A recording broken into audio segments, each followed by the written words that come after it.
Good evening and welcome to Poland Daily. I'm your host Benjamin Lee, and this is the news. On the second day of his visit to Romania, Polish President Andrzej Duda and Romanian President Klaus Iohannis watched the Justice Sword 21 military exercise in Smerdon.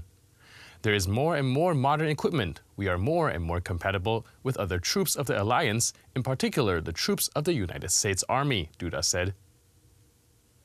We met the President here on the training ground to see the exercises of our soldiers in practice, and I emphasize our soldiers. Both Romanian and Polish soldiers took part in the exercise at the training ground, who are stationed here in Romania as part of the Allied mission, as part of the tailored forward presence.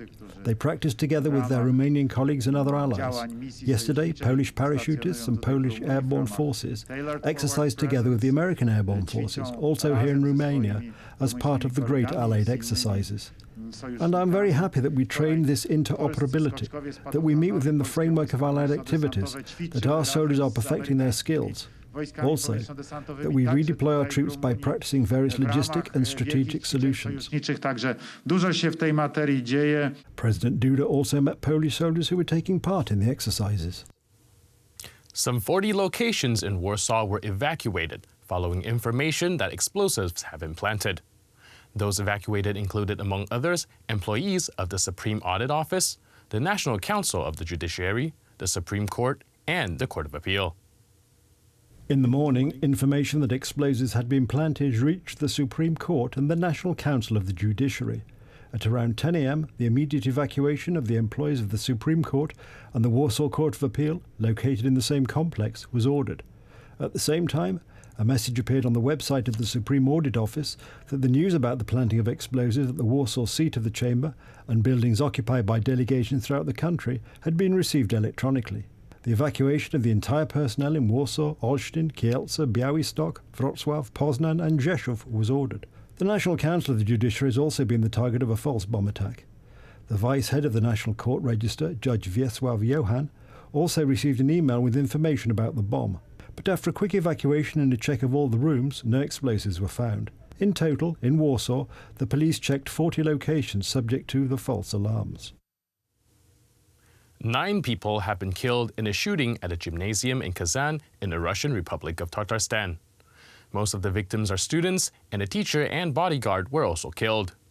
According to the Russian media, the perpetrator was a 19-year-old former student who was detained.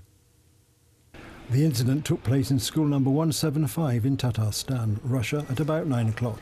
Dozens of people were injured and children were among those murdered. Initially, the authorities announced there were several attackers, but the Tatarstan Ministry of the Interior has denied this. A great tragedy has taken place.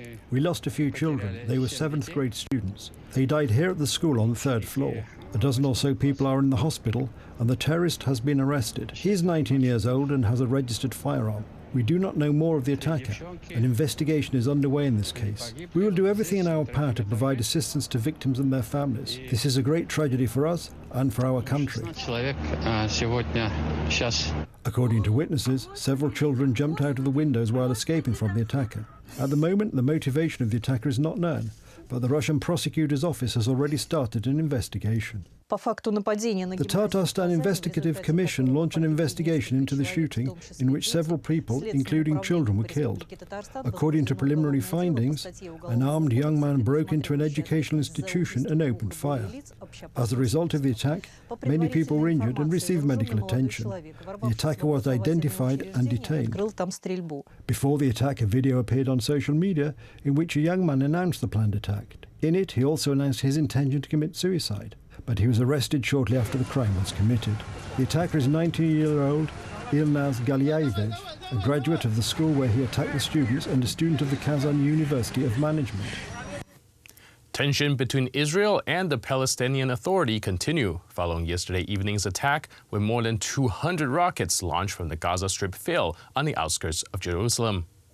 In retaliation, the Israeli army made over 130 attacks against targets linked to Hamas. 29 people were killed in attacks and more than 100 were injured. Hamas carried out rocket attacks in retaliation for the attempted calming of worshippers at the Al-Aqsa Mosque in Jerusalem by Israeli police. According to estimates from the Israeli army, more than 200 rockets were fired from the territory of the Gaza Strip, most of them towards Jerusalem. Almost all of them were neutralized by Israel's Iron Dome missile defense system. According to reports from the Israeli side, 7 people were injured in the attacks. Israeli Prime Minister Benjamin Netanyahu described Hamas's actions as crossing the red line and authorized retaliatory measures.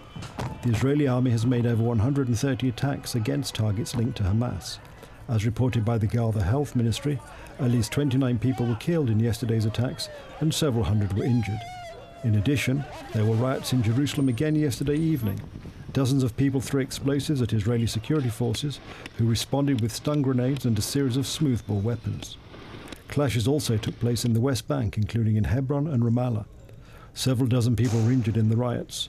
The evening blaze was the most recent escalation of the situation between the Palestinian Authority and Israel following the dramatic incidents at the Al-Aqsa Mosque in Jerusalem. 700 Palestinians were injured and over 500 hospitalized in riots in one of Islam's holiest sites. The Polish Ministry of Health said that over 62,000 tests were performed during the last 24 hours and 3,098 new cases of coronavirus were recorded. The greatest number of infections come from the Silesian, Masovian, and Wielkopolskie provinces. 235 more people have died.